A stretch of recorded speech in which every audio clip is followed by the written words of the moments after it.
just two, surrounded by the stars. Oh, they're shining just for you.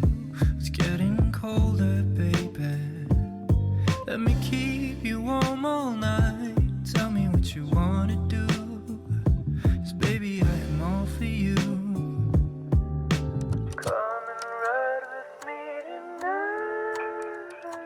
Please don't you go, I'll be alone.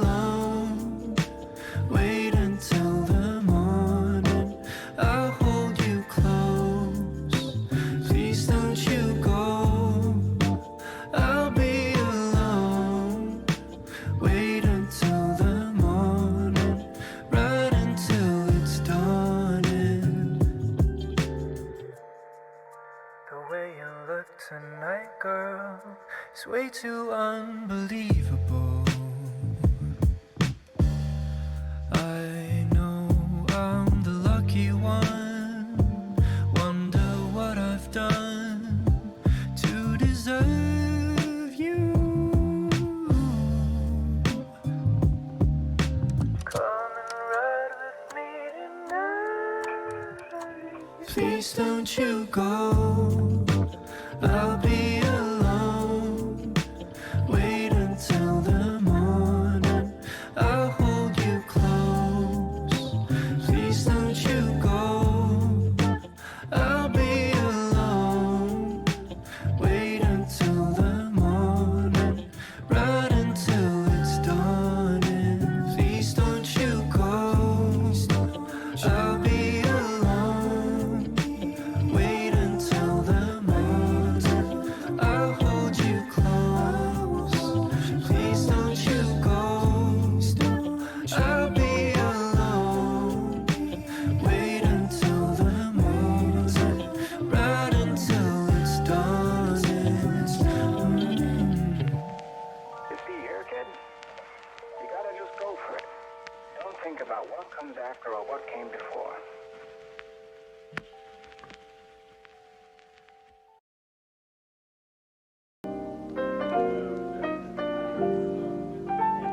Hello everyone, my name is Notepad Add-on and I write games for fun.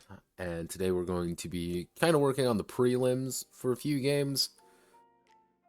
Let me just try to adjust the audio settings. I'm playing around with some new audio settings, so bear with me. If things sound a little bit janky, there is a reason for it. So what are we actually doing today? Well, during the last bit of Notocracy, we had, oh god, I get a ping somewhere. No, God, is this the Notepad? The greatest thirsty sword lesbian content creator. Unfortunately, I can never escape thirsty sword lesbians. It will haunt me till my dying day. Also, thank you for following Cool Ironside. But yeah, as I was saying, Notocracy voted for 30 games this last time. The first one is a saga of Blood, Iron, and Soil. And then we have By Blade and Cross, and finally Glitter Break. Those are the 3 games that were kind of chosen. It'll be going in the Saga of Blood, Saga, Glitter Break, then By Blade and Cross. So we're going to go over kind of the rough of them today. Your Lewd Nun game is pretty cool too. Well, it's not explicitly supposed to be lewd, however, that's just kind of how things go. But yeah, those are the ones we're going to be working on today. I have a few ideas for each of them. Some of them are a little bit more janky than others, as they rely on something I can accurately call faith, hope, and dreams. Not much else. So this is my board, my Miro board, as you can see. I shill Miro anytime I can. I really like this thing. Oh yeah, we're also going to be going a little over Angel 69, but that's its own thing. But yeah, generally speaking, I like to put all my notes here just to get a good idea of what's going on, what's happening. And let's see, someone pinged me. Oh, finally. Thanks. Thanks, ProfitBot. Oh, there's my phone telling me. Yeah, it's pretty much just a online whiteboard. You can do like collaboration with teams and stuff on it. I don't use it for that, but I like it. You can do other cool stuff. You have actually a lot of room, but I just do this because I like to restrict myself a little bit. But let's do this right. Actually, can I hit the snooze button? What does the snooze button do? The snooze button does nothing. It delays for 5 minutes. I thought that was going to be like delayed to the next ad. No. See, this is the pain of being an affiliate now, is that I can see when the ads are going to go, and it hurts me. So, let's see. So, what is the saga of Blood, Iron, and Soil? Well, overall, I've seen a lot of games attempt to do a very certain era. And let me just bring up the ones I'm talking about here. Let me see. Powered by the Apocalypse. Where are you? So, this is Saga of the Icelanders. It's by a guy named Gregor Vuga. And this is a PBTA game. And it's about Saga of the Icelanders. It's about, kind of the Viking era and all the problems that go along with it. And it's very, PBTA. I did a video on this one. I'm not not a massive fan of this game, simply because it kind of restricts you in some aspects, because it's, guess what? Fucking Powered by the Apocalypse, and every single time Powered by the Apocalypse disappoints me. So I'm like, okay. Saga of the Icelanders ain't doing it for me. It ain't rocking my world. So let's do, maybe there's another game. And recently I went over Blood Feud here, which is the same idea, Viking era either Viking era Iceland. However, this game had the problem of being a little bit too on the nose with the whole toxic masculinity thing and making everyone out to be puppet people. So I decided to go for the gamer option and just write my own. Snooze button. It's very PBTA. Yeah, it's one of the issues with Saga of the Icelanders is that it does everything that an old PBTA game does, and it is not it's not very fun. It's like, oh boy, do you like PBTA? Then you're probably gonna like that game because it's just PBTA. That was back in the day too. Like Blood Feud was its own disaster area, which I thought was hilarious. So I decided to say, fuck it, I'm gonna write my own game with blackjack and hookers, and so this is that. It's the best way to kind of word it. I think we need to be more toxic. But I don't think we're toxic enough. But yeah, generally speaking, this is going to be a, as I pitched it to my friend who had to do the tiebreaker, of Viking Farmville. And it's obviously going to be taking inspiration from, Viking... It's going to be primarily Viking Iceland. But I might throw in some other options there, because people were like, Anglo-Saxon. I'm like, alright, I can make that work. And generally speaking, like, one of the core ideas of what I want to get across here is generational play. What does generational play mean? Well, the idea is that you're going to be starting off, like, so let's do a little bit of looking. So, Iceland. Let's just Google Iceland. Hello, Iceland Wikipedia article. We'll just get a good, solid idea. So, roughly speaking, let's see, Paparli people live in Iceland before the possibly members of the Brno Scottish mission. So, roughly speaking, you're going to find about as early as about 800. So, roughly, we're going to be looking at about, like, late 800s. And I didn't really know when to end it. That's the thing. Like, I really don't know when to end the game, really, because there isn't, like, a good, like, place to say, this is the end. I might, you know what, we could probably end it at 1485. Let's see. Slept on Iceland twice, middle of 16th Protestant Reformation.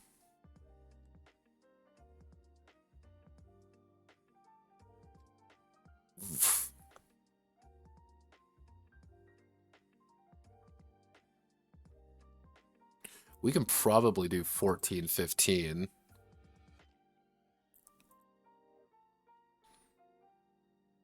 Actually, no, 1523. There we go. That's where we can officially end it. If to 1523, that's kind of the end of the Kalmar Union. It's good. Wow, I love to roll 2d6 plus strength to hack and slash. Yeah, pretty much. Let's see. So, even a lot of time. So maybe we do 1200. Icelandic Commonwealth.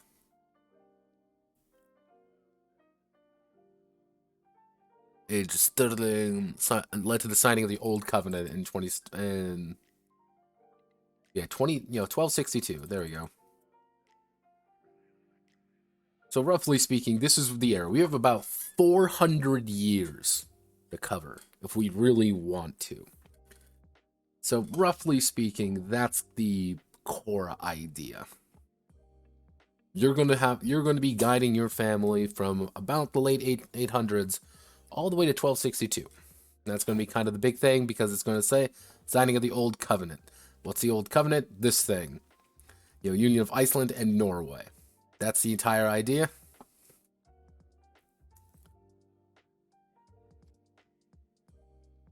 Model of monarchy, the chieftains, yeah, as a model of political rule. So that's going to be kind of the end date. We kind of put that as the end date, we should be good. So if we use...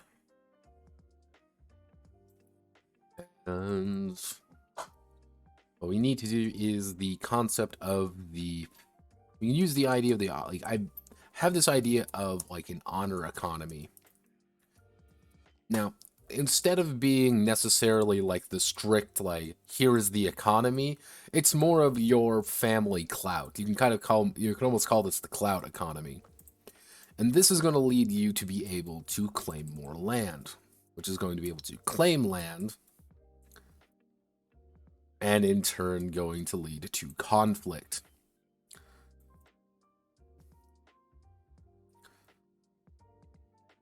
So you have this kind of this circular idea, because conflict is going to lead to more honor. That's going to lead to you claiming more land, which is going to lead to more conflict. This is the cycle of things. The entire idea of this honor economy is that you're going to get honor, you're going to be a better person, you're going to build up your family's lineage, and then you're going to expand out your little piece of home. You're going to expand out your farmstead, you're going to expand out your territory that makes it yours. That's kind of the basic kind of idea behind it. So, if we're doing with that,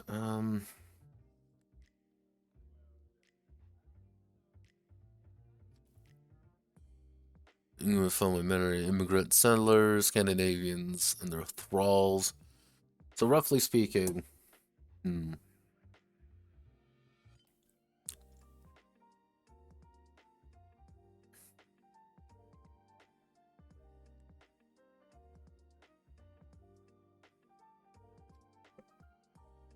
So actually, one thing we do know is Christianity, we'll just call it a blanket idea of 1,000, though we'll probably do we'll do like 995 to 1,000. Because how I want this to be, or are there going to be rules for stealing wives? To a degree. It's like the entire idea is that you're going to be playing sections almost of your family's history, your family's story. And because you're playing those sections of your family story, it's going to be the idea that you may start off an era, a generation. And it's kind of one of those things, like, you may say, okay, we're looking at this and, like, we have nobody around. And I am, like, my son is obsessed with this fucking woman. He loves her. She does not love him. And yeah, it's one of those things that's like, oh, what a beautiful day. Open the door, and she's like tied up in your son's room. Nothing has gone wrong, and he's like, oopsie doopsie. I kidnapped my new wife. It's like, oh Jesus, oh fuck. Like that's kind of like it's these little stories throughout your family's history. And one of the big changes is it's very expensive to claim land early on because you have to really abuse that honor economy. It's about growing the right things. It's about having pretty much the most clout, about about going on a Viking. It's about fighting. It's about getting into these conflicts because you want more territory, because you want to claim more land, and you want to be better. But when Christianity shows up, you don't have to convert to Christianity right away. That's not really like, you don't have to. The idea is the second you do convert to Christianity and you kind of abandon those old gods, you end up getting all the actual claiming of territory becomes stupid cheap. Like it's very easy to start claiming territory very quickly. So it's like, do you abandon who you were and kind of piss off people who haven't adopted Christianity yet? Or do you adopt, or do you stay, keep people happy, but start losing territory? So that's kind of how I envision it anyway.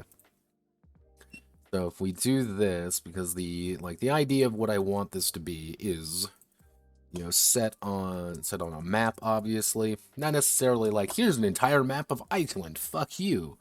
But like, here's a section of territory, a section of land where it's like you and like 5 families. Let's see, we'll do divided up into smaller, like, we'll call them acres because I don't really have like a proper name for them at this current time. There's like no really good name for it.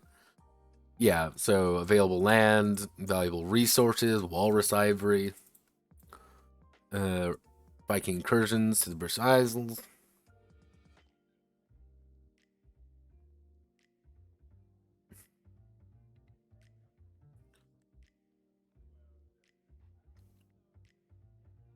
So yeah, so it's kind of just the idea of like, you have a shit ton of people showing up.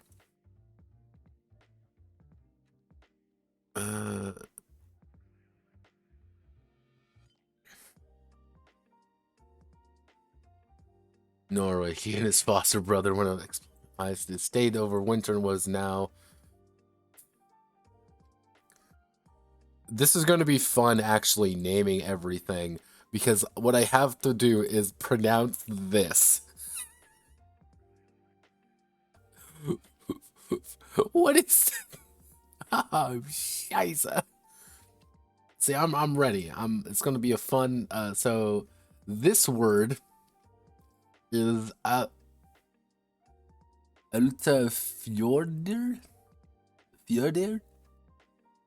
I'm gonna butcher these. It's gonna be awesome. Yeah, Eastfjord was feared. What is? What the fuck, Iceland? But yeah, it's gonna be kind of some of these ideas. Like, you're gonna be claiming land around just a small little smidgen of Iceland. So I wonder if I can like bring up Iceland map. So if I bring up map of Iceland, this beautiful stock image right here, it would be like, here's like a little corner that you now have to kind of like fight over. Or like, here's a corner over here that you are now fighting over. Who gets to win? Who gets to write the story? Who becomes actual, you know, Viking, like, let's see, so Viking farmers. Yeah, like, this is your little town that you have to kind of build up in your little community of farmers. Like, right there, this would be the ideal. Right here is like, I wouldn't say like early game, but like decent way in. Right here.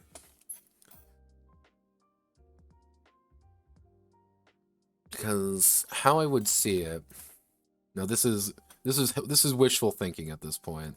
So let's say these are our basic, like, just some very simple territories.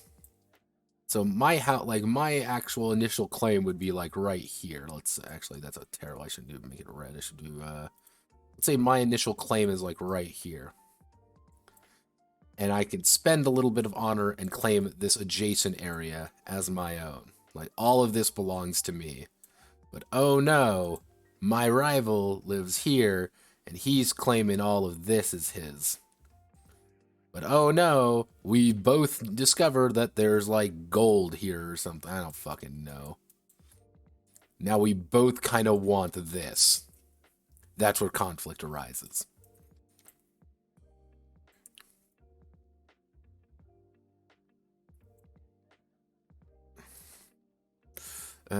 Yeah, so acres is kind of the only term I could really think of. I am going to put in a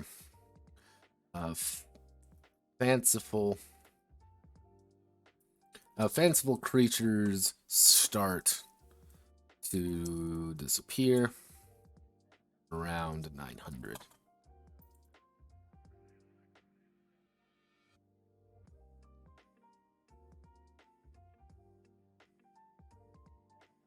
Fanciful creatures. Because one of the ideas behind like the creatures and stuff like that is in modern Iceland, elves are very real. Elves are everywhere. They're annoying little things, and anything that go, hello phone. What do you want to tell me? What's up, phone? What do you want to tell me? I'm talking about elves. Oh, we've got some visitors to the website. We got someone from Brazil. Very fascinating. Turn you on real fast. But elves are very real, and kind of like one of the ideas what I want to get is like those early years is you might have an encounter with, oh no, it's the elves, or oh no, there's a troll in the woods, and it's like you and the group of your brothers and your friends go out there to try to kill a fucking troll, and it's just like, oh, look at this awesome big ass fight.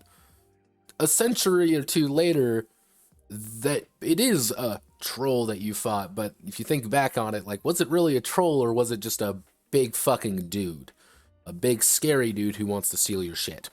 So that kind of, the stories kind of meld and change. We get to enslave the Irish and kill elves, pog. Yeah, actually, you do remind me of that. Because what I'm going to have to do is a Viking, Viking raiding and such. So I don't know how I want to handle that yet, but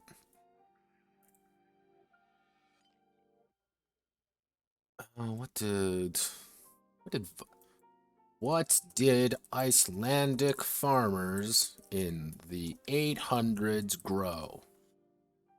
This is called what you ask. What was farming like in medieval Ireland? Alright. Vikings grew barley. Okay. Agriculture in Iceland. Alright. So, potatoes, turnips. Inhabited the coast of Iceland, brought their farming traditions with them. So, yeah, so they were pastoral. Animal husbandry. Sheep were valuable because they're outside of the winter and provided food and wool.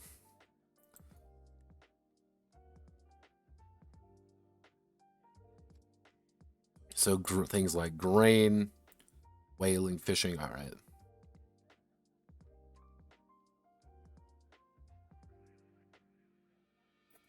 So you're mostly going to be worrying about pastoral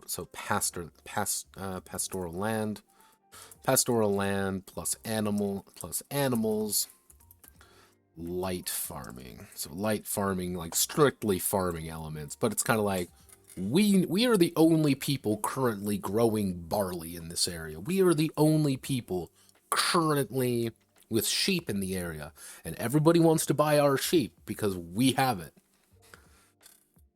So, okay, so we have this.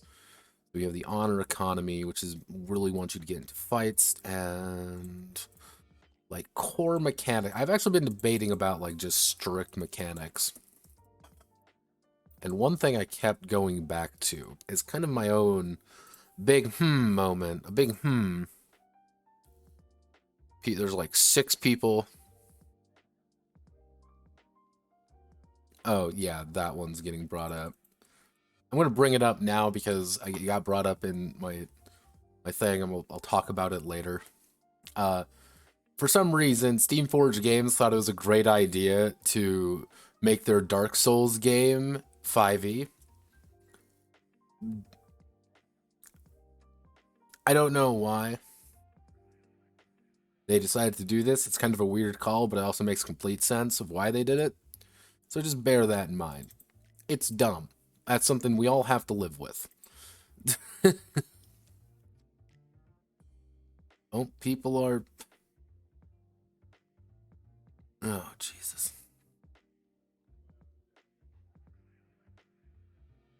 No, no, no. No slimes. No sadness.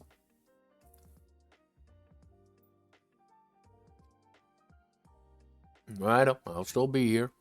It's probably going to be a longer stream, unfortunately.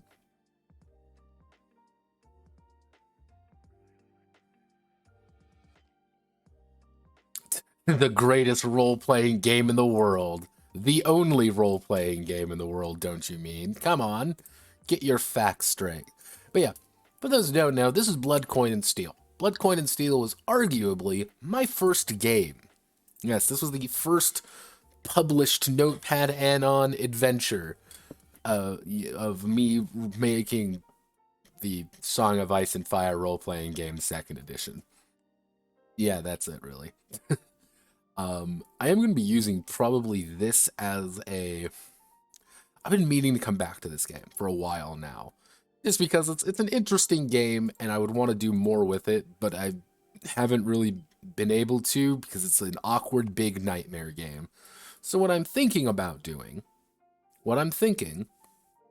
is tearing this up, taking what I need, and then kind of using this as an SRD almost, converting Blood, Coin, and Steel into the Blood, Coin, and Steel system, which is just, you want to do a game about generational play, everything you need is right here. I have a few ideas because overall, yeah, this game is, it's entirely skill-based more than anything, and it's not, so experience, destiny, benefits, drawbacks. And luckily enough, like, everything is just 2d6 plus whatever the skill modifier is. It's not exactly a complicated game, but I think it should be good for what I'm planning on doing. What I'm going to have to do is just take away some of these benefits and just gut them a little bit, or change them around of how I want to handle them. Because if we go to... where is it? Yes, right here. This is the big mechanic. This is me almost completely reworking and just editing over the original Song of Ice and Fire role-playing game. And all of the holdings and the various ideas behind it, I think this wouldn't be the worst idea to do. Because what we could do is you can build certain improvements on locations, and it's like you're expanding your pasture land, but maybe you want to put a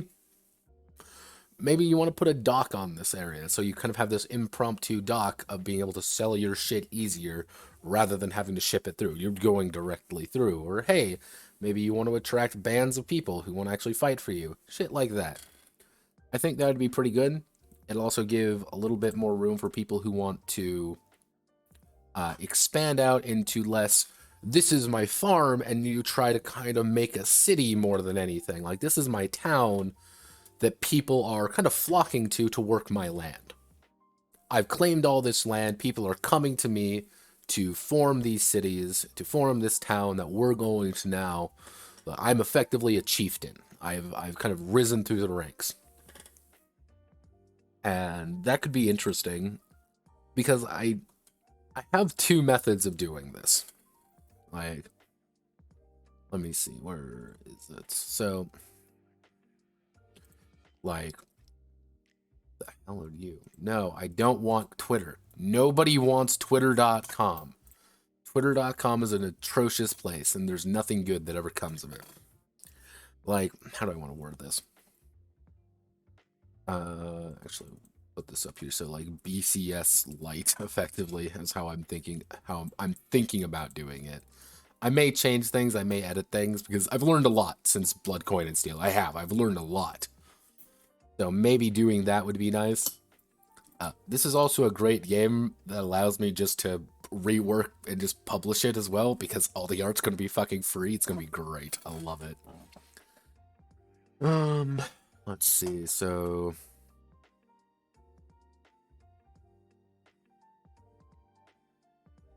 I lost my train of thought completely, by the way. That's just gone.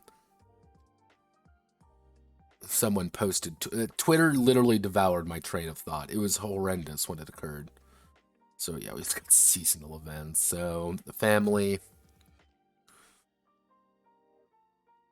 Inheriting lands, merchant families. We have to worry about trade. So, yeah, we do BCS Lite. So, then we play into the generation...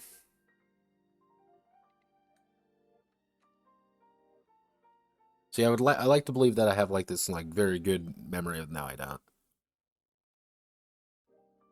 So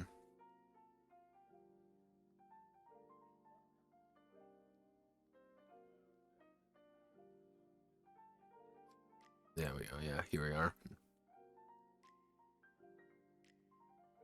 Person families and clans. Who? Let's see. Lord Leon Brook Hollow. Dragons are real and live in fairy tales. That's the Brook Hollow family. So we have all our honor and we have all our basic ideas. So maybe if we want to tie that to more family oriented. So actually, give me 1 second. We want to do 2d6 plus mods, but mods, but skills only. Skills only to kind of give the idea that maybe you're not, you can be a bunch of different things. I am tempted to actually have a very gender. I forgot I just had this point in this game. Just incest. It's gonna come up. Here you go. That's how you handle it.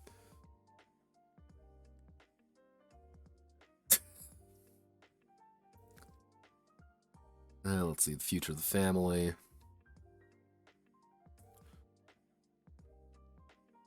It's bookkeeping. Assume this is every season. We have bastard families. I remember when I had to convert this over. This was a bitch to do.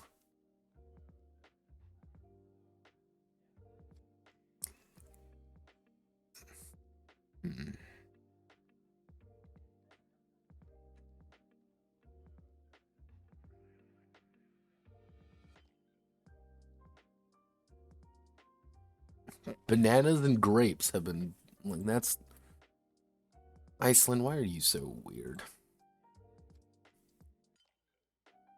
Yes, no. Let's see. What am I looking at? What am I looking at? What am I looking at here? I feel like I'm missing something. So we have raiding, but then we have kind of the farm, the village, or the...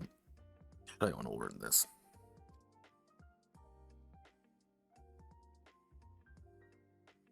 The clan. Or the clan. I don't know how I kind of want to do that. But yeah, generally speaking, this is how I'm kind of thinking about things. Which actually, I'm going to put this over here. We're going to do a basic copy over of BCS's systems in that regard. So if we do every generation, so rough generation year.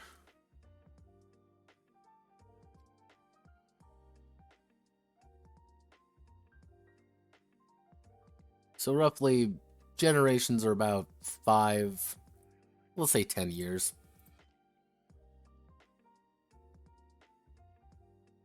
Okay, so, all right.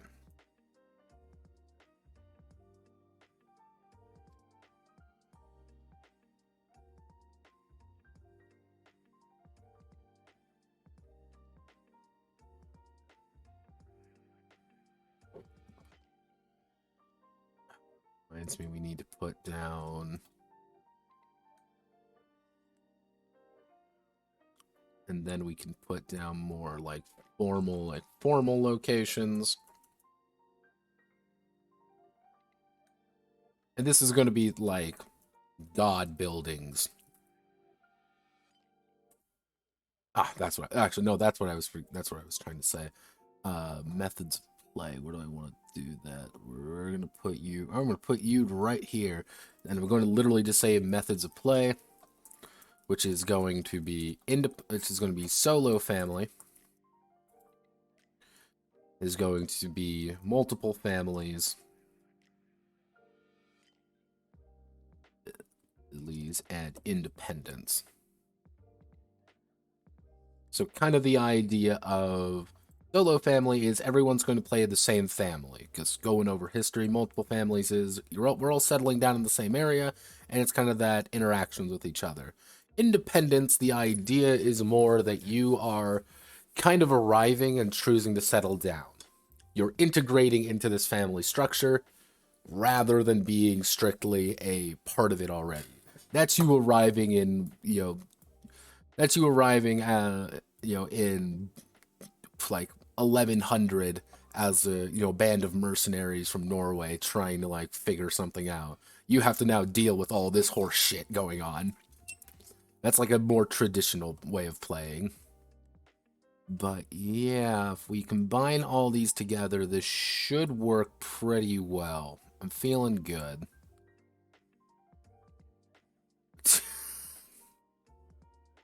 That's the thing. I don't necessarily super punish it. I'm just saying, like, this is a fact that's going to occur. You're going to get a genetic drawback. That's pretty much it. You want to get dwarves? That's how you get dwarves. Yeah, then we I am a little bit tied on when it comes to strict economy or abstract economy.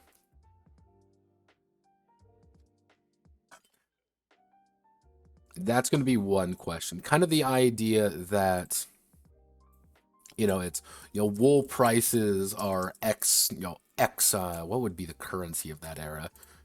Ancient Icelandic currency. What would a krona? Not a krona, I can guarantee you that much.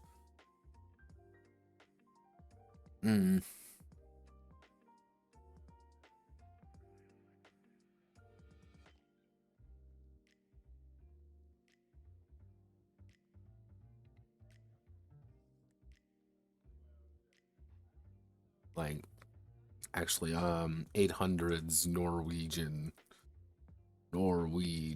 currency.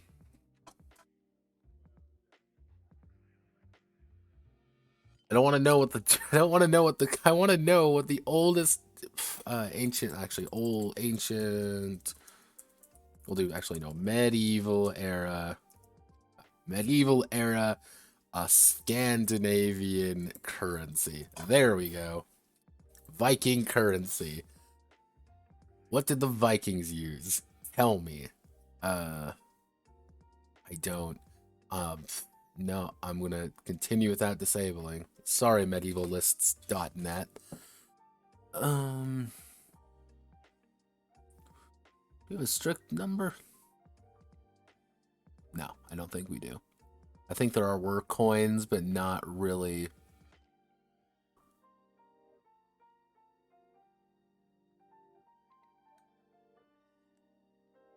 Scales and weights. So we're looking at golden hordes, coin economy. Let's see. By the 8th century, the trading center here minted coins. They weren't widely used. So it's going to be trade based. Okay, so we're going to be pretty much not real money necessarily. It's going to be more abstraction of value. So if we do the abstraction of value, so what I want the idea to be, or what my concept is if wool is going to be worth X trade, do you consider trade, actually we can probably call it, hoard or whatever, hoard, actually it would be hoard. Can you consider hoard to be like a, currency? Or do you just convert everything over to an honor economy, pretty much your clout? Do you convert everything to clout prices, or do you give an actual currency to it, or an actual value to it?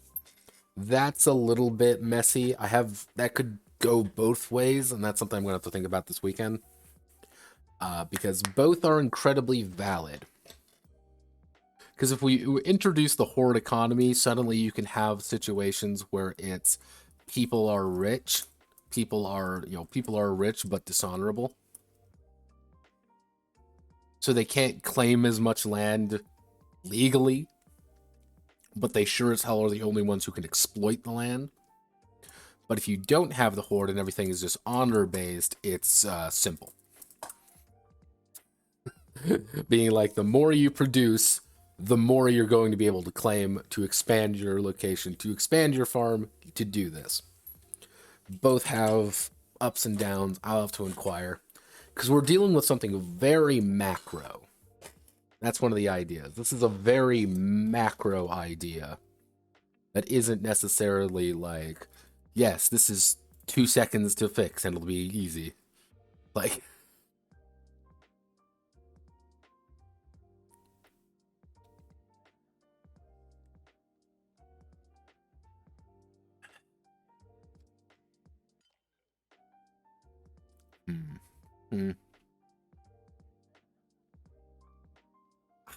yeah, all right. I'll think on that. There's good options and there's bad options with this one. But like, yeah, I know I'm feeling pretty decent about all of these. This should lead to a decent game. So next we're gonna do Blade and Cross. So what is Blade and Cross? Well,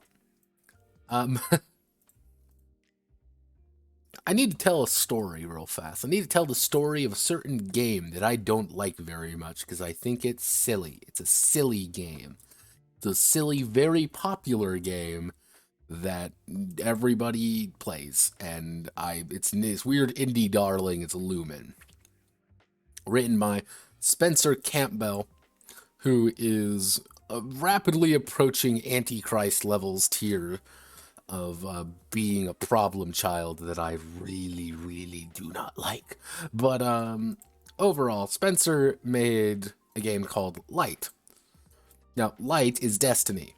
Just remember that. Light is literally just Destiny. However, he converted Light and its goddamn fucking season pass bullshit, season pass horseshit, let me remember that, it's horseshit, into Lumen. Lumen is the generic version as that. And generally the idea is, first the thing is, this is a power fantasy. Characters can do anything, are boring for game around those themes. All you have really are your attributes, and you can there are some weird things in these particular games, notably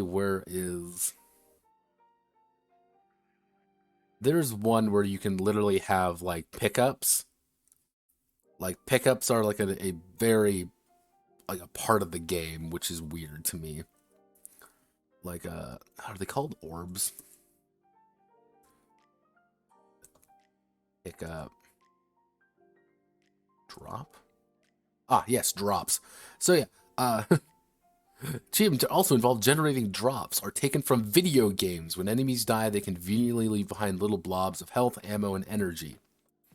Yeah, no, this is a thing in this game. I'm not a fan of Lumen. Actually, Lumen does go against almost every single thing that I ever stand for in game design, because I'm a decent human being and believe not in being the Antichrist.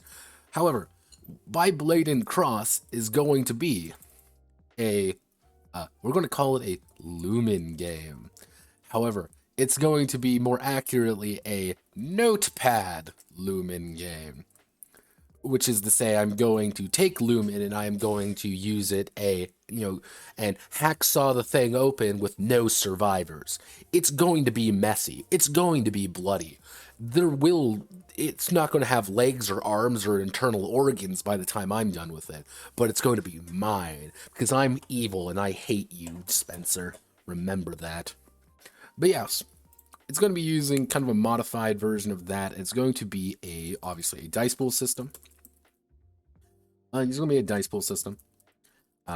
Predominantly going to be D6s. I may change that. This is, again, very early on in the grand scheme of things. But one of the big ideas is that I'm kind of bringing on another setting that I've worked on a little bit. I need to go back to it just to finish it up. But the entire idea is that you are conquistadors and colonizers of the new world. You have landed aboard. You have landed on this this brand new land, and generally speaking, you survey all that you can see and see like we must now do this for the motherland and put down the I can't believe it's not Spain flag. You're pretty much going to be playing Hernan Cortez and company. There is one catch. And that catch is but mechs. Well, more accurately, golems. Because one of the core ideas is I'm going to be using in the saga. The saga. Please, can I just do Saga of King Arthur? There. I'm going to be using this setting, the same ideas I used in it a little bit, which is the Saga of King Arthur and the Metal, which the entire idea is pretty much we've developed golems, massive machines of war that allow us to go to war. However, those are relatively rare. These aren't something that you can just easily produce, and usually it's been kind of reserved for the upper class and for the rich and powerful.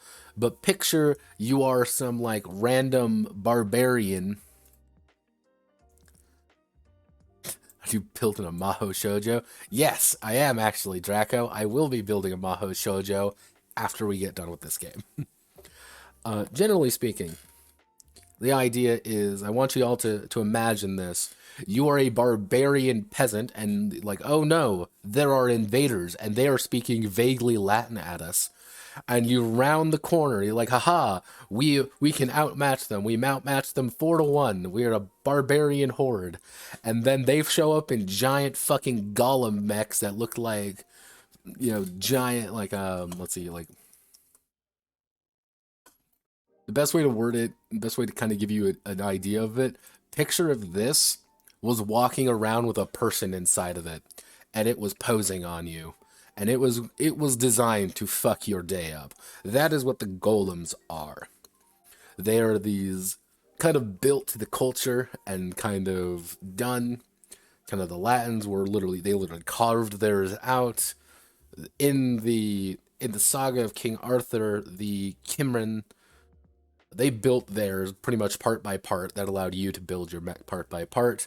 The Picton up north, who are definitely not the Scottish, they grew theirs. Yeah, they just grew giant mechs and then made them magic and gave them superpowers. I think the Irish did their own thing with it. I can't remember what I did with those. But kind of the same idea. So you're pretty much piloting these golems. However, so golem riding fantasy mechs.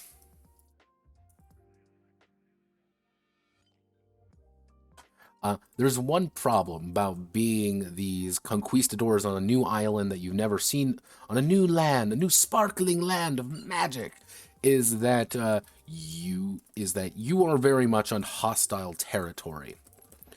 I can't believe it's not the Aztecs are more numerous, and they have more golems than you. But you have one very important advantage. You have guns. You have guns you strap to your giant golems. And so it's the idea of, we may not be as like in the best situation right now. You're going to start with shitty little, start from the bottom.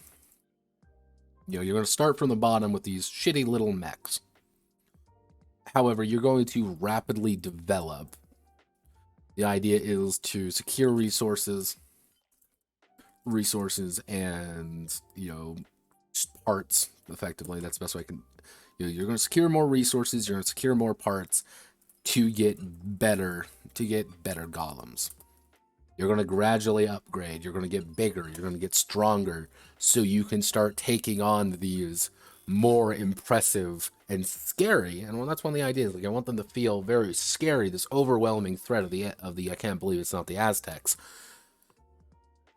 because all you have is generally your faith in, like, you have your faith and your drive. That's pretty much all you're working with, because the stats are kind of tentatively, the stats are going to be it's going to be glory, faith, and gold, because that's why you're here.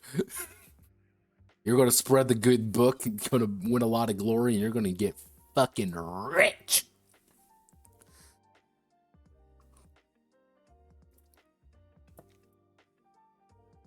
So, like, I have the idea how to make this work necessarily. Let me see. Is there anything?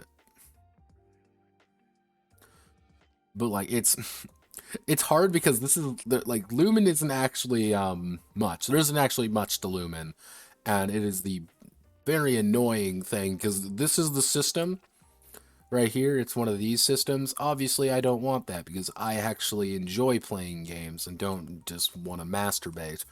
So, let's see. So, we have this Lumen game, Conquista Mechs, and we want the idea of exploring the new world. Maybe some, like... Maybe we could do some, like, we're gonna need some traveling rules, obviously. Traveling rules and fuel, maybe. And fuel, and then we can do, like, resupply mechanics. Because the idea is that the power fantasy, the inherent power fantasy comes from the underdog nature of the fight. Is you have arrived, you have fucking nothing, you have some tiny little shitty mechs, and they have giant blood god mechs. You can't fight them directly. Not yet. But they also don't really give a shit about you, because you're just over there, but it's about building these relationships, it's about building communities, and it's about learning, when can we really take the fight to them?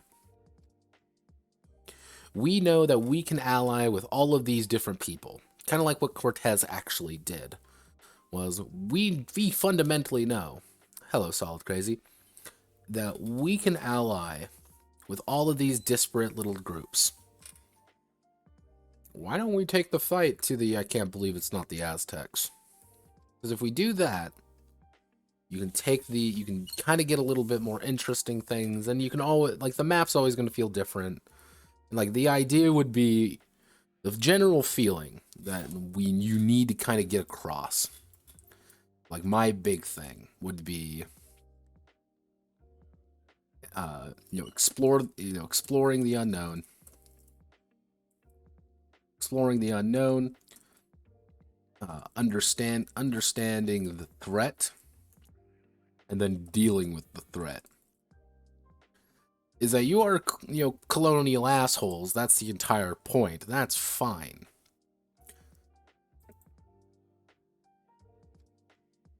Underdog.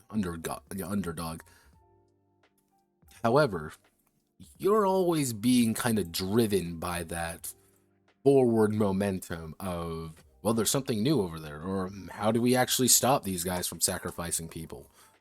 We're in these tiny little mechs, but we're building more stuff up. Well, we only have these very certain equipment, but, well, maybe we can expand. Maybe we can invest in new things, or maybe we can even get some resupply. Maybe we can appeal to the homeland, and maybe they can actually send us some stuff, like more weapons, more goods, more men even. Which actually does remind me, we're gonna need to do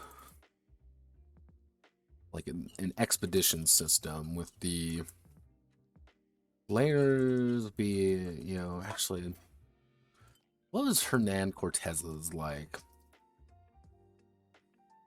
actual title?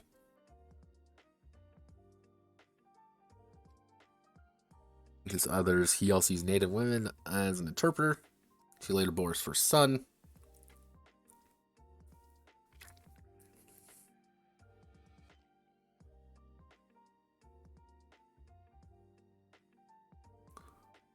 So he was a more of an like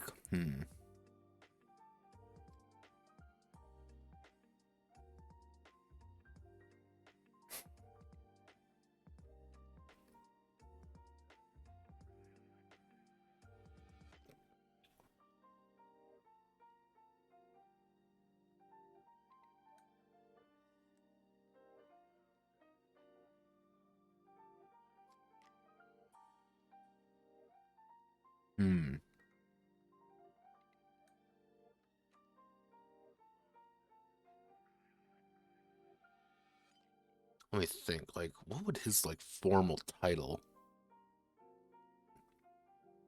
Is his formal title, yeah, Captain General. Because if you're using the... You wouldn't necessarily be a Captain General, so you would just be captains. I guess that would be the term. Because I wanted the idea, like, you are kind of the best of the best.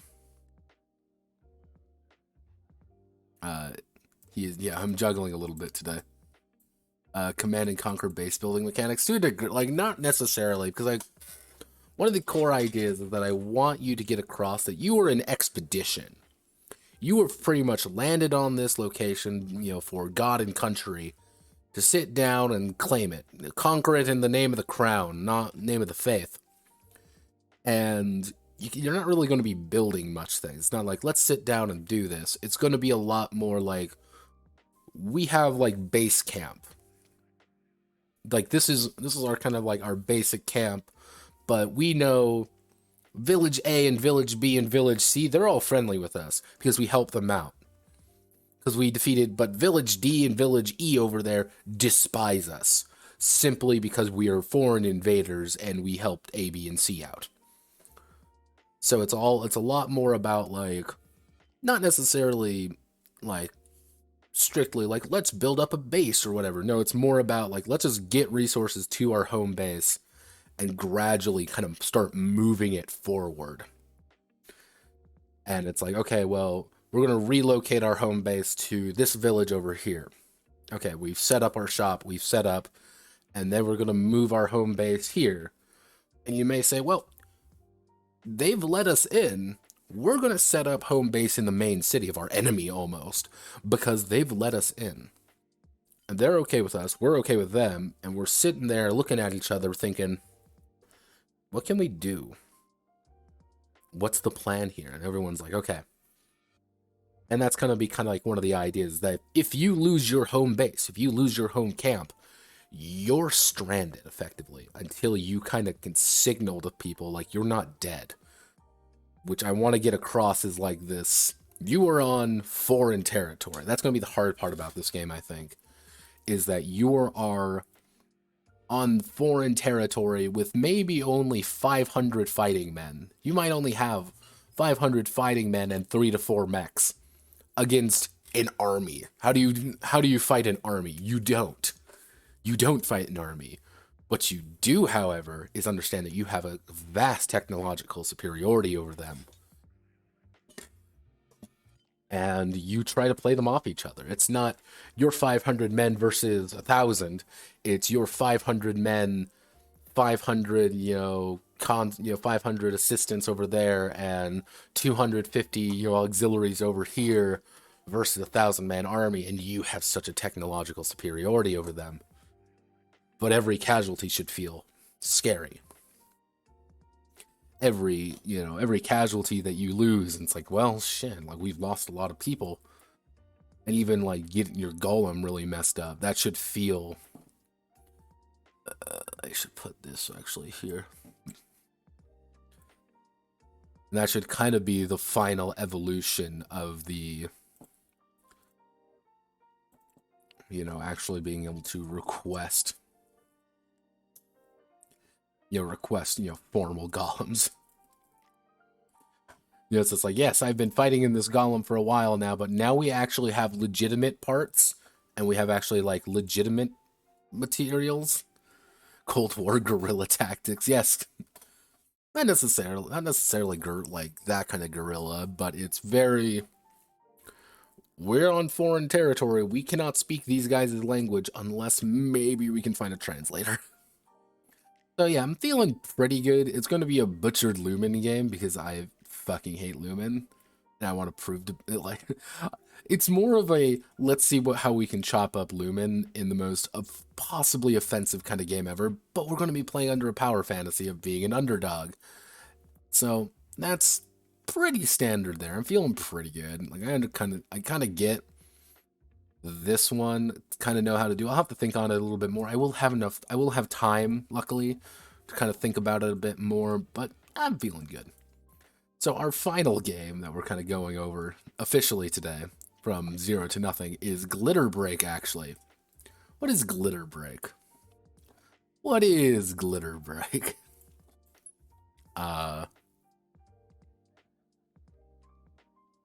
You have mentioned it publicly. Beware the creator wrath. All I gotta say is, Steven, Stefano, Mr. Campo. Fuck you. Okay.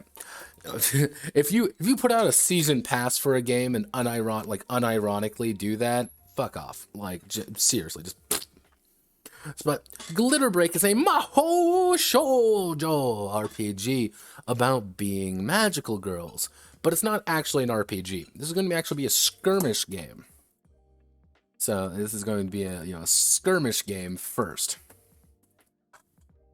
I might throw in, like, do you want to play this as an RPG? I don't know why you would, but this idea came to my mind because there are no magical girl skirmish games. Like, I looked around, I'm like, let's see, magical girl skirmish. And not much popped up. It's like a magical girl assault test minis. Like, yeah, there were these, like, test minis and things like that. I'm like, that's cool. These don't really scream magical girls to me. These scream like, yeah. I'm like, all right.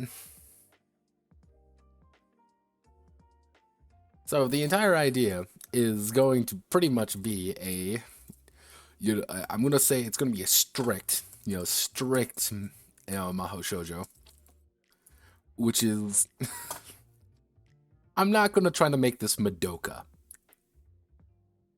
No. How many searched that on Google? Not many. Not many. See, the Japanese markets are not actually super friendly to war games and skirmish games in general.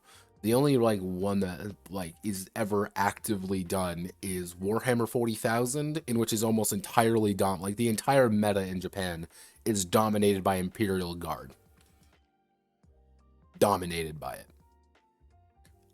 So it's just kind of the Japanese approach to RPGs. War games they weren't really introduced to those except through things like BattleTech, which, yeah, it never really took off as much. And if there is this underground market, I sure as hell don't know about it. But yeah, I'm going to be trying to do this game more along the lines of a strict magical girl game which is, again, I'm not going to do things like it's Madoka. Oh no, everything is sad and everyone's miserable and you're going to explode when you die and crying and everyone's sad. I'm not going to make it like parody either. It's not going to be like Magical Girl Ore, in which you just turn into a giant buff man and beat the shit out of your enemies. No. This is going to be a game where you are literally playing the, I can't believe it's not Sailor Scouts, which I don't know what to call them yet.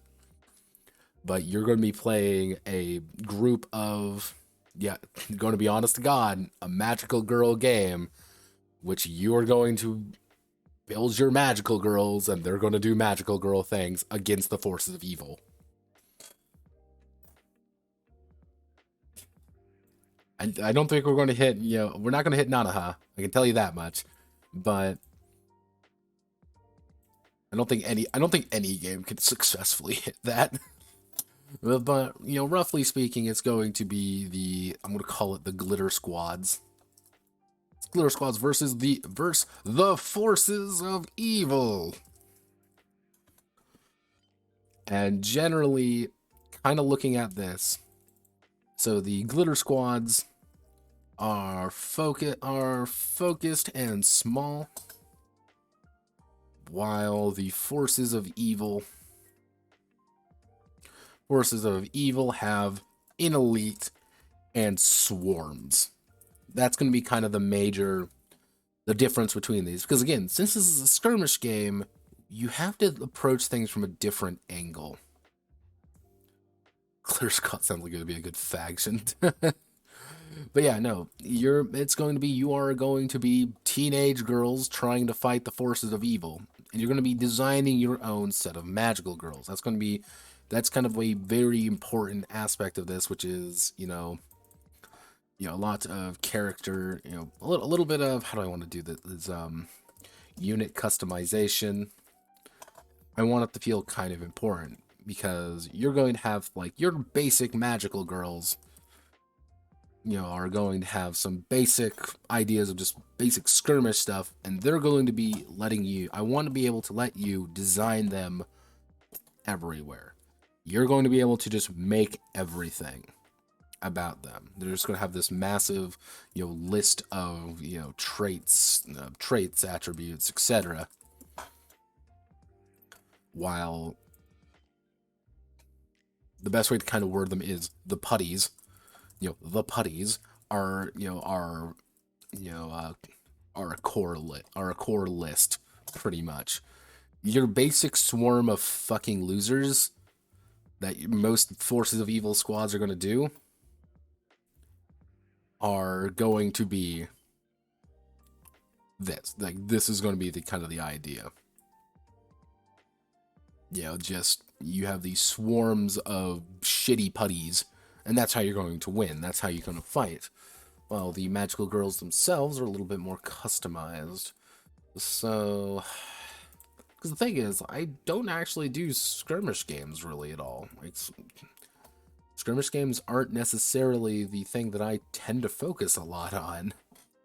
So, roughly speaking, I have two approaches. Either I can go down the infinity route with like a D20 system, or I can go down more like the frost. Like, roughly speaking, there's three options. I can go down the Frostgrave route, in which this is a lot more small, and it's going to be pretty much D20. It's going to be D20 focused more than anything.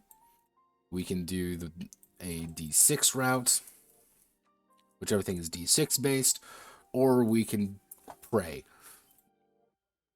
or we can try to innovate and do something completely different. But I'm generally kind of working on nothing here, because I don't know skirmish games all that well. Gonna be honest, I really don't. I can have some vague ideas and some vague concepts, but actually putting things together are a little bit more complex. Like, let me see. Let's see, popular skirmish tabletop games. There we go. What are the most popular 7 best? Okay. Well, Dicebreaker, tell me. I'm curious. Not a good start. Battletech. Okay. Wasteland Warfare. X-Wing. Arena Rex, and Company of Iron. Yeah, you want to play Battletech? Like...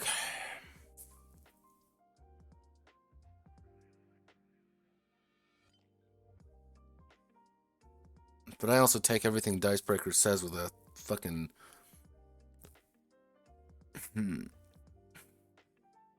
I take everything Dicebreaker says now with a... Oh, Jesus. Let's see. What are you... Necromunda. Alright, we can work on Necromunda.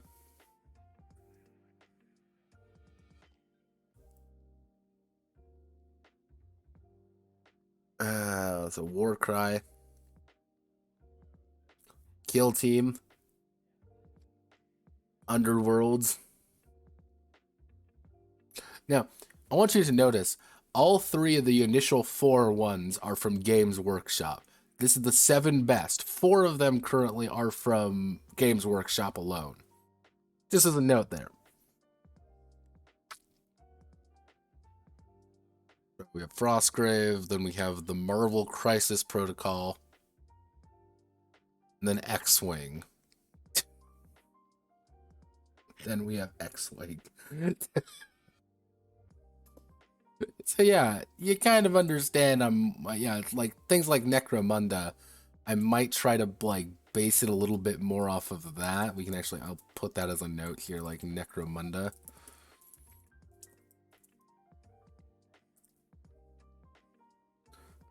Which is a little bit more like, okay, how do I want to do this? Which the Magical Girls, and we're going to do the Forces of Evil.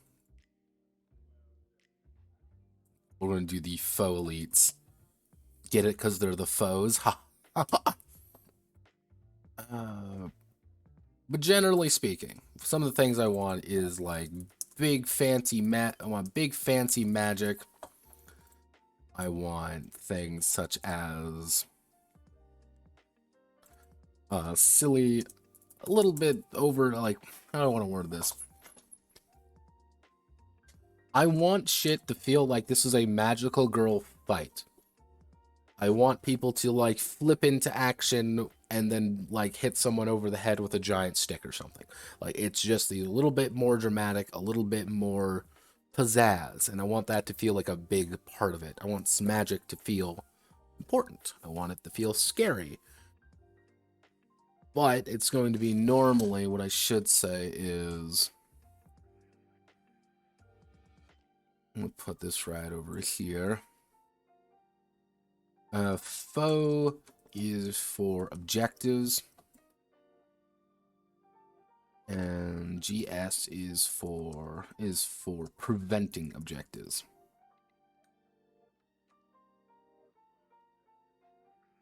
So it's the idea of foe wants to blow up the bank or something. If foe does the objective, they're going to win. They've blown up the bank. They've blown up the school. They've kidnapped Senpai. They've done the thing. The Glitter Squad has to prevent that. They're the ones acting against. So the idea is that they can be a little bit more spread thin, even though individually a Glitter Squad member is going to be stronger than the average member of the Forces of Evil. But it's like, well, I focused all my Glitter Squad girls over here, and then suddenly you've over here and completed the objective. So it's like, okay, maybe I want to put like you over here, but I need to put someone in the back for defense. That's kind of what I want. I guess I can put in like roles, which like basic roles, like we can do things like a leader, warrior, magician, support, etc. Not Senpai. Yeah, no, Senpai getting kidnapped. That's going to have to be like an idea. A big fancy magic.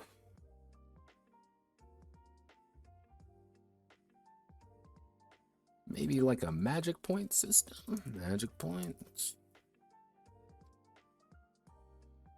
But yeah, I can't really talk too much about Glitter Break, truth be told, just because I don't know. Because I'm kind of flying blind. I've never really gone deep into skirmish games before, and because I haven't really gone too deep into them, it's kind of hard to get like a good idea of like what I'm looking for, because there are a lot, a lot, a lot, a lot, a lot. And these are only dealing with the necessary ones. So I've been trying to kind of go through them, like which ones are maybe good here. One thing I have kind of been debating about are things like one-page rules, seeing what I can find about these guys, because they are very simple. Because guess what? They're one-page rules. That's the entire concept. They're supposed to be very simple. The only major issue with these guys is that they're like, do you play Warhammer? These guys are this is a Warhammer group. Don't let them tell you otherwise. These guys are. So yeah, like May 13th, May 15th, writing jam. You know what? Screw it. So I got a few months. Yeah, it's like,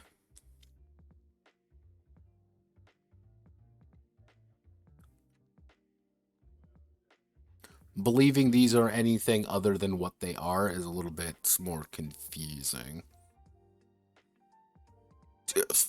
War stuff. Yeah, so maybe I'll use one-page rules for some things, maybe not. I really don't know.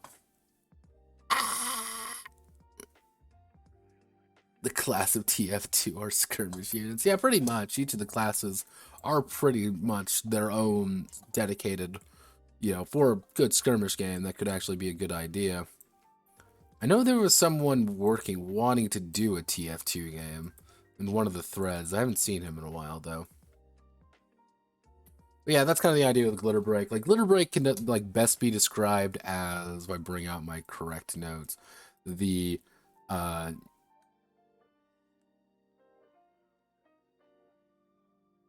Notepad needs to do research on skirmish games.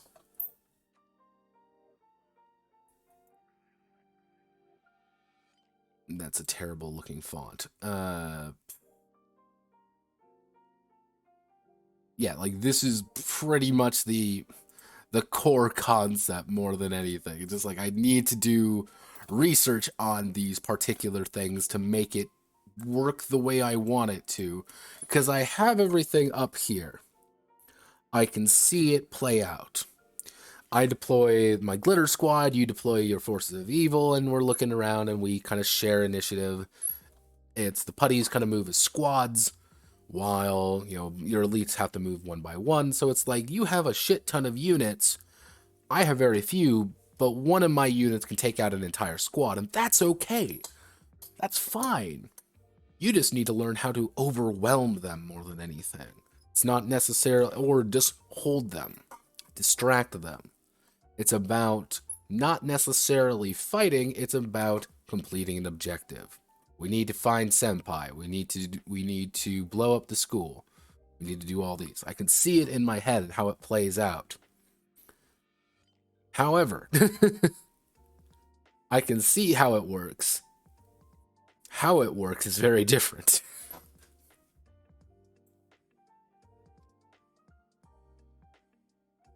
Asking about it. Let's see about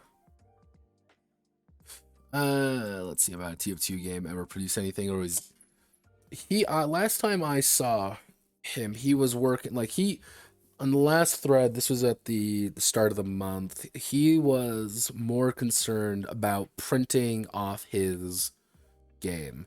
Because he wanted to print it off and give it to his friend, and he was having some serious doubts of can I actually print this out legally? I gave him the rough of it. As the rough of it, everybody, you can, if you produce something, print it out. The only two things is that it is not flagrant violation of copyright, and two, you at least have the how do I want to word this? Okay of it. Did that make sense? I could print off like 3-4 pages of the player's handbook, the D&D's player's handbook. I can print off 3 or 4 pages of it. Anything more gets a little bit no. Like, you can't really do that. However, he was like, oh, well, I put some things that are vaguely TF2 related, but they're not quite TF2. And I'm like, no one's going to give a shit. Because the only reason why copy centers try to avoid stuff like that is so that they are not liable for facilitating your copyright infringement. Remember that, kids.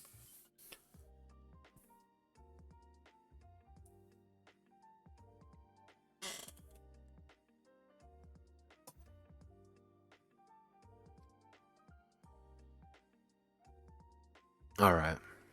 So I have the basic ideas behind everything. It's just about, again, researching everything. Which is, again, a lot easier said than done, because skirmish games take on a very different... How do I want to word this? A very different context than RPGs. Because in an RPG, you don't really have to think about some things that you would in a skirmish game. You're thinking about like one character doing one thing for one reason, and you have this game master able to arbitrate. In a war game, you don't have that game master to arbitrate, and it's a lot more about distances and line of sight and things like that. There comes another layer on top, which you have to close your eyes and be like, okay, let's think about it like this. Or let's think about it in a different context. Let's see, how long have I been streaming? I've been streaming for about an hour 22. Yeah, we can wrap this up. So, pretty much the final game we're going to go over. I already have all the notes written out for it. This is Angel 69. And I got to bring up the... Oh god, I hit every wrong button. Where are you? Where are you, darling? So, this is Angel 69. This is a meme game. You may be wondering, what do I mean? More loot games? Yes! More jokingly, some guys in another server I'm in made a joke pitch, made a joke kind of idea. Like, it's a funny. And that funny was, we want, how do you make effectively a Coomer RPG, a complete Coomer skirmish game? And yeah, this was kind of the idea. There were some few requirements that were like demanded. The most notable is that you're in Loot RPG game development server. Not that one. I'm in a few of the other Loot game design servers, but I can't escape those, even though I keep wanting them to ban me. If those exist, I'll have to get a Discord link from them. But pretty much one of the major requirements that was leveled against me for this was it must include a grappling hook, because and it has to be inspired by Ruiner. Yeah, Ruiner. I don't know why or where this occurred, but they wanted Ruiner. They wanted Coomer Ruiner, but with a grappling hook. That was like a mandatory thing. So I wrote this out. I made it a 2d6 game. So when you want to make a check, you always roll 2d6 value versus a target's value. Range against melee, melee against body, hacking against firewall. Ruiner is a game that came out a while ago.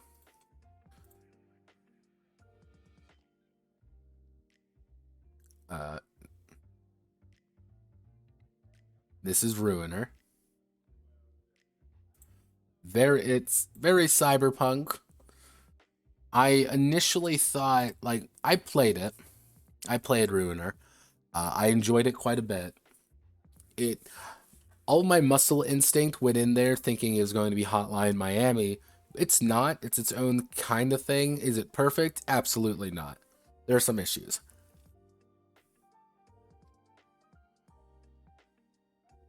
Yeah, Mandalore did a video on it, which surprised me to no end.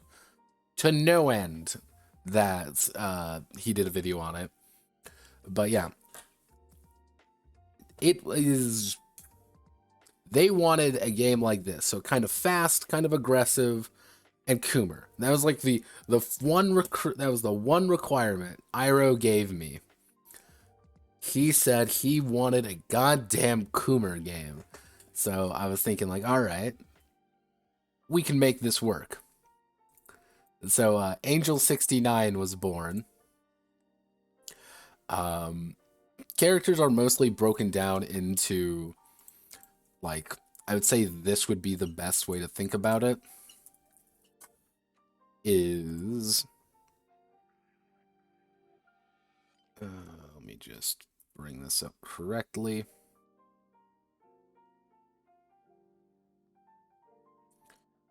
Where you have, here's your combat skills and here's your defense skills. You need to roll these versus these. That's pretty much it. And everyone obviously has their wounds. How much damage can you actually take before going down? One of the ideas that I did have, though, was the idea of boosts. Now, what are boosts?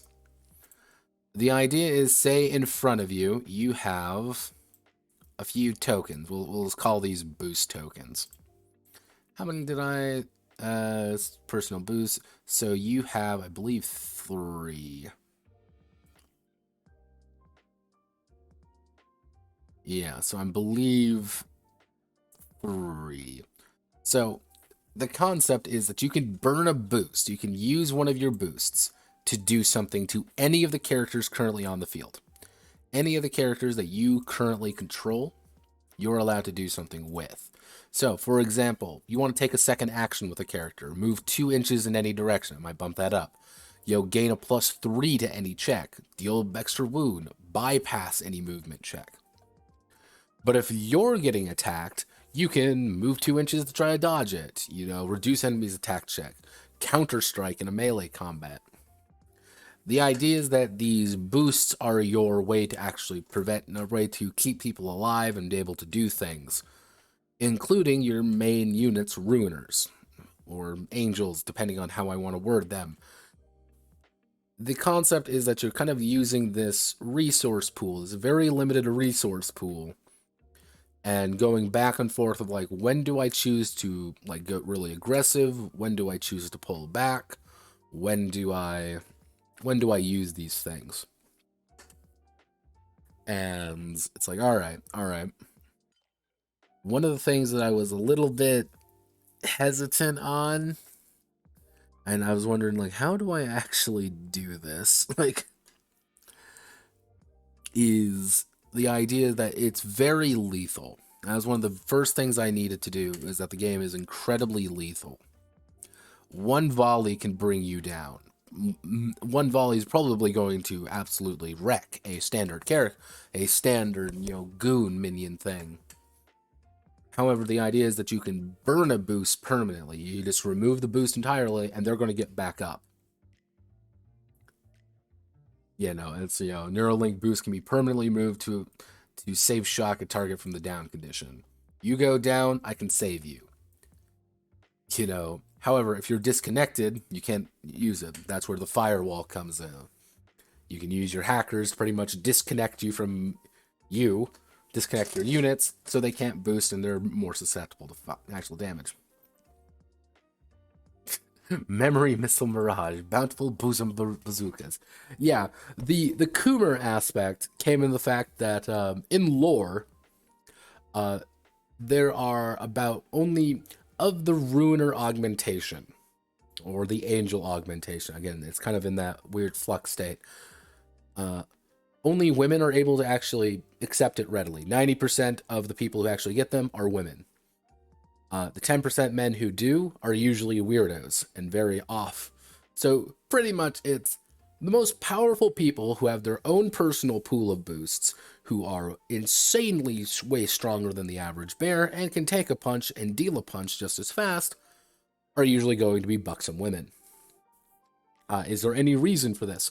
Absolutely not. Why? Because they said it couldn't be done, and I wrote the Coomer RPG because the people demanded it. And what can I say? I am a slave to the people. I do what you all want me to do.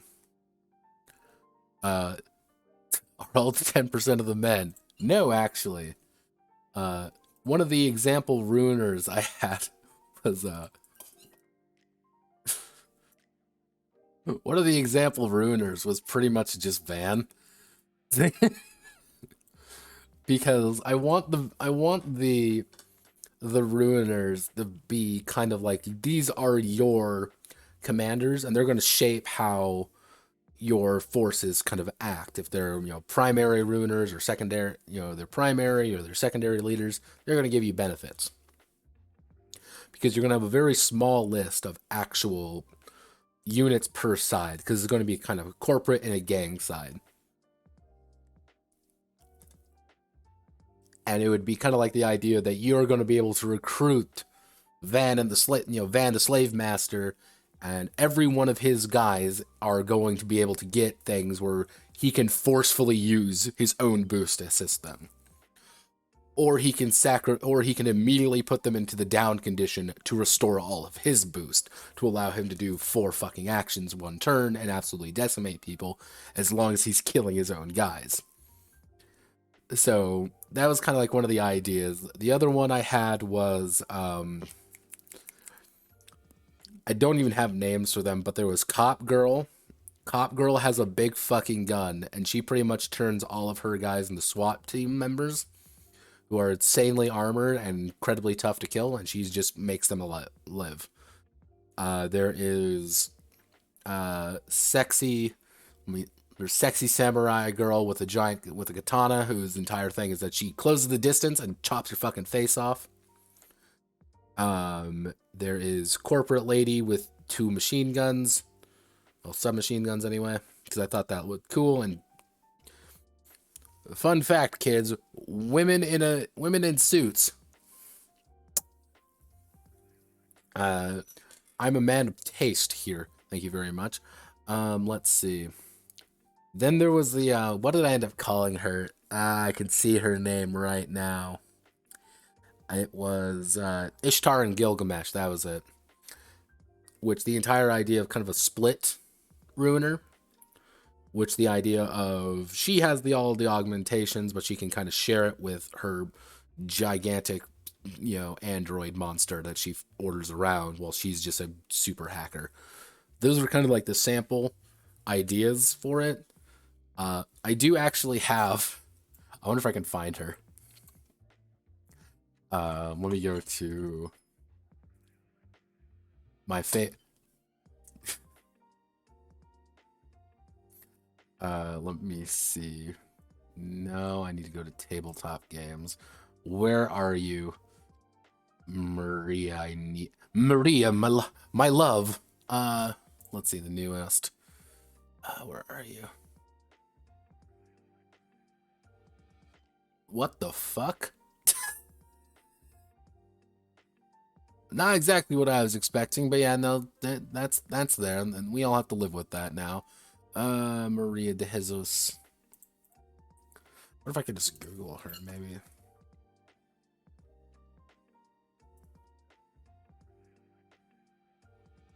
Let's see, Maria de Jesus, STL. Is that gonna pop up? STL Kickstarter? Ah, there we go. Yeah, no, this is Maria de Jesus. She is a artist from Mexico. She creates all of these STL files of like sexy anime waifu collectible STL files in tabletop games. I have zero information why she does it. I don't know why. But if I had it my way, I would effectively request that she do all the figurines, every single one of them. Yeah, she does. She's not subtle, and I've always found that very endearing. Like, how much money do you make? You make $199 a month. yeah, this is effectively who I want to make the actual models for this.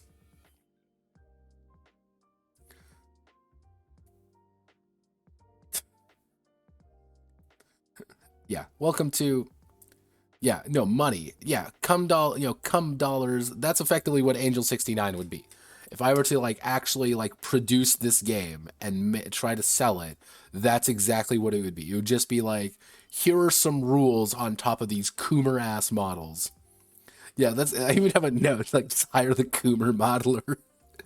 But yeah, like I have the ideas here, and I think this should maybe possibly work. It's just about writing things down and making sure it does work.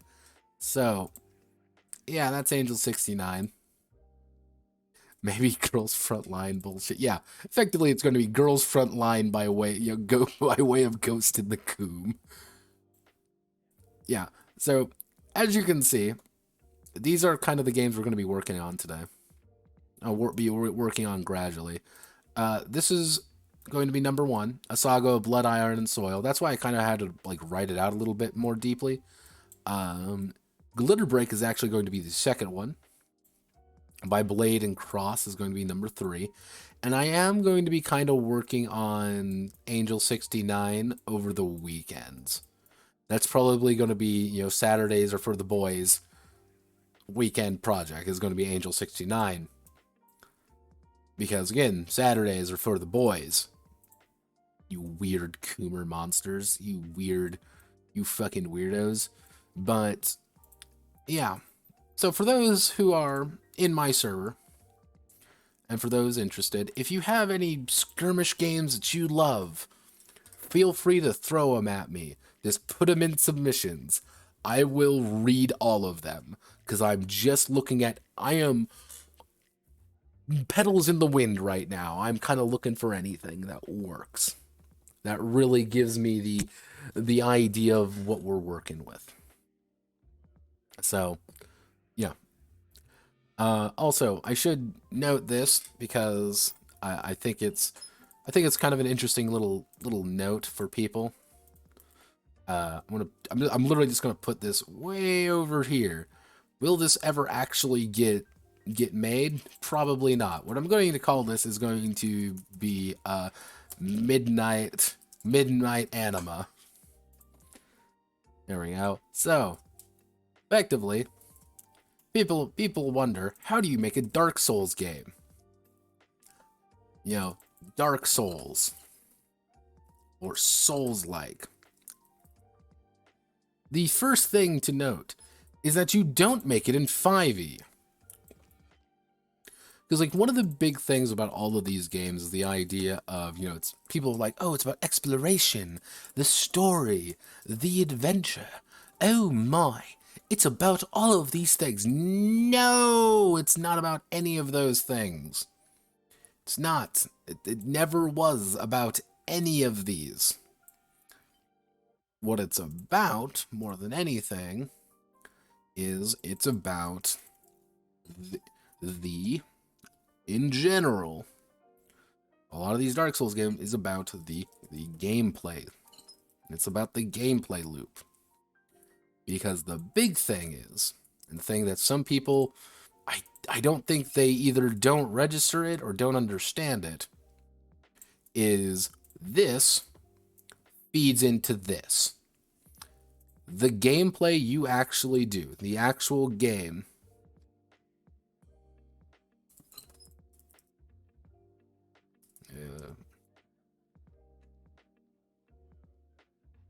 the actual game of Dark Souls is mostly about understanding the gameplay. It's about going on this adventure. It's about, striking out and getting your shit rocked. But it's, you pull back and you're like, okay, I died. How did I die? Well, I didn't counter very well. I didn't put my shield up in time. Okay, I know now. You go back into it. You know how to dodge. You know how to fight. It might take you 3-4 times, but you do it. And ta-da, we did it. We successfully slayed the beast. And that's what the gameplay is. However, the idea is Here's the subtle bit. That gameplay feeds the exploration, the story, and the adventure. You are in a hopeless world, a nightmare realm of just complete despair. The fact that you are an individual striking out is important. The fact that you are fighting and you keep coming back and keep going back is important to the story. It's about the adventure. And the fact that you want to go to these places and solve the puzzles to get to more gameplay. People have a bad tendency of thinking that it's just about the story, it's just about the adventure. No, you need the fucking gameplay or else none of that fucking matters. None of it does. And the number of people who are fucking like, but my Dark Souls inspired RPG is a diceless GM-less story game about loss. I'm like, no! Don't do that! Because it's not about the story, necessarily. It's not about that. That's just a secondary to having a blast with the fucking gameplay. So, if I were to be paid $1 gorillion, the big thing is I wouldn't make it Dark Souls. Not Dark Souls. First fucking thing. Or Bloodborne. Like, generally speaking, don't just make Dark Souls. Don't just make Bloodborne and port it over and be like, well, this is Anor Londo. Look, everyone, it's Firelink Shrine. Oh, look, everyone, it's the Crestfallen Warrior. No. Because Dark Souls is a story for one person. You are a lone wanderer in a place, and you're going to die. Because you're the successor of the Furtive Pygmy, and because it's a hard game, rewarding you for learning. And because you want to adventure, because it's a fun thing to do. I'm enjoying the gameplay, so I get the story and the adventure. You take out the gameplay, you're just left with the other shit, which is cryptic. I've seen someone play Dark Souls on the fucking bongos. Yeah, with Donkey Kong bongos. He wasn't going there for the story and the adventure. Fuck no. He was going in there because he wanted to beat Dark Souls with a goddamn Donkey Kong bongo set. And he did. And it was awesome. So what you need to do is you need to make sure that you're just not making it one for one. You need to establish of why there's a group of people. You need to establish why do you keep coming back from the dead. And you need to establish the big thing. What are you actually doing?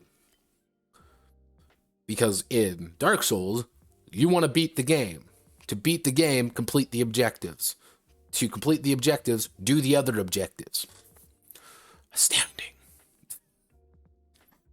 So what you need to do is you need to convert that gameplay loop into something else. Now, what I do is put a lot of guaranteed action in. Which is the idea of this will...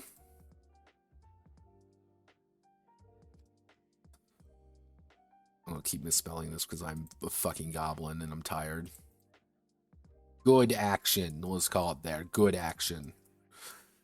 What you would want to do is...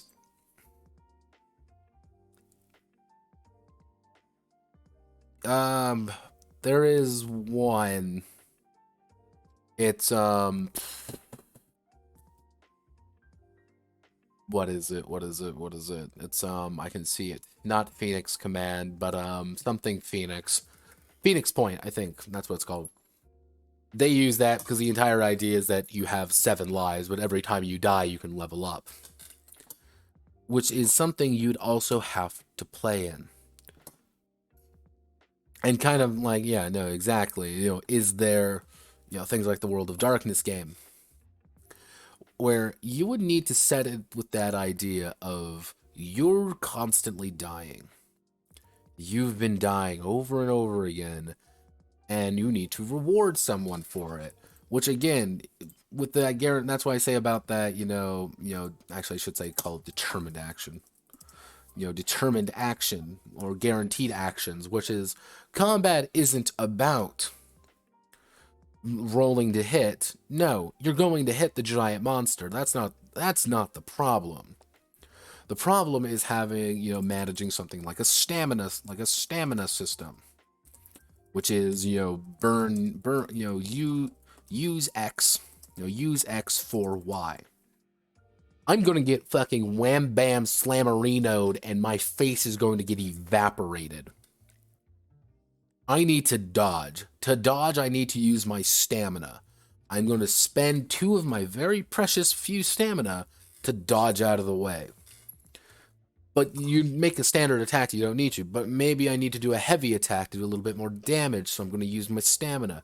You always want to use your stamina, and you can get it back sometimes. Again, it's a back and forth.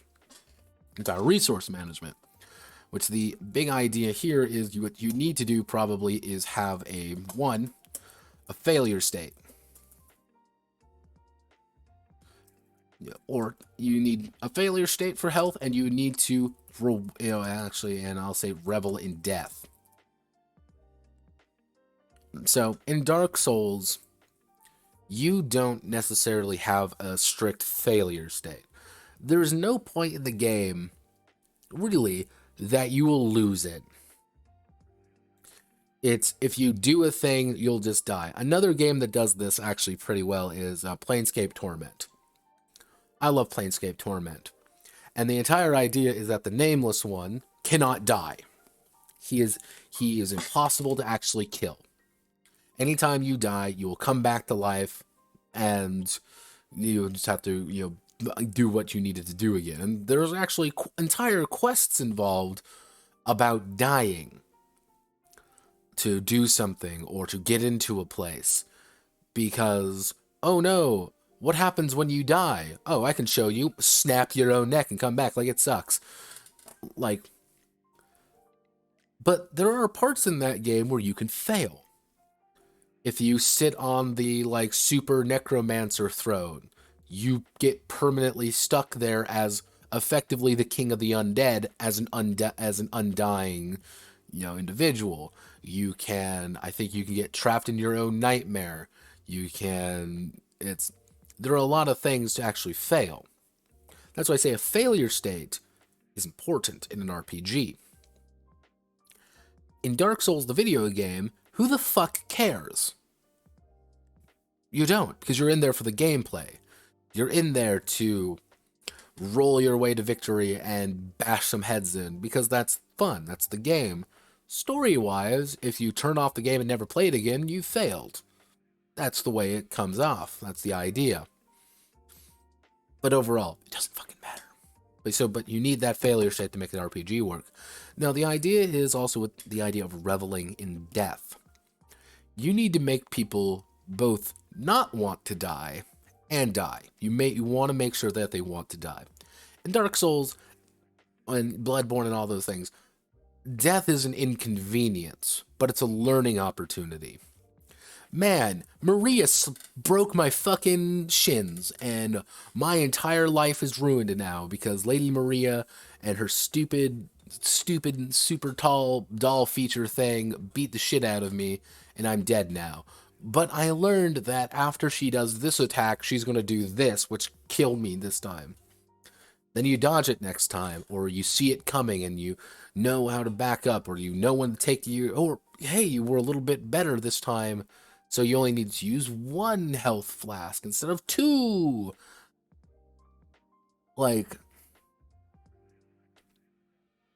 So, but what you need to do is to make that death feel good. You died in this encounter, you got your shit rocked. However, here's an opportunity for you to get better. You're going to learn. You're going to be able to increase your abilities currently, using all of the banked souls or whatever you've currently got, and you're now going to spend them. You're now going to spend it on your particular set of character, and spend as much as you can, but you're going to lose everything afterwards. So it's like, well, shit. Or maybe have like a resource that you have to kind of track. Things like humanity, for example. If you run out of humanity, you've reached a failure state. That character is dead. They are gone. That's something that you can now think about, that you now, stroke your chin. You're like, okay, this makes sense. You revel in death because you want to die so you can level up. And because you might learn something. There might be something at the end of the tunnel. You may complete an objective that way. But you always have the threat of that failure state. Of, if I run out of humanity, I will no longer come back. If I keep dying, I'm going to run out of my sparks of memory. Which is a way that the Japanese Dark Souls game handles it, actually. Is that you have these sparks of memory, and if you lose all your memory, you become hollow. And that's the sad part. That's the tragedy. A lot of these games, I noticed, don't do that. They focus on like the theme or the idea more than they actually focus on the gameplay, which is the most important aspect of all of these games. So, yeah, that's how I would write a Dark Souls game. Not exactly the most exciting thing in the world, but make it a lot about guaranteed action and make it a lot more tactical in a way. We have to work together, but make it so if you do die, it still feels good. We've learned something. We've gotten more XP. We've gotten more abilities. So that next time it's easier. But maybe it's not. Or maybe it's doing that. You need to adapt the gameplay to the medium. The medium is we're a bunch of stupid fuckers around a table playing for 2 hours. So someone who dies 5 minutes in doesn't want to sit there for everyone to go exploring. No, you need to get them, like, you die, come back. Very quick. That's the entire idea. That's my TED Talk. So thank you all very much for coming. Tomorrow I will be streaming again. I don't know when. I don't know where either. So keep an eye out at my server. If you have any questions, feel free to ask. And if you have any particular skirmish games that you absolutely love and you want to show it to me, send it over my way in hashtag submissions. So thank you all, and I hope you have a wonderful rest of your day. Away.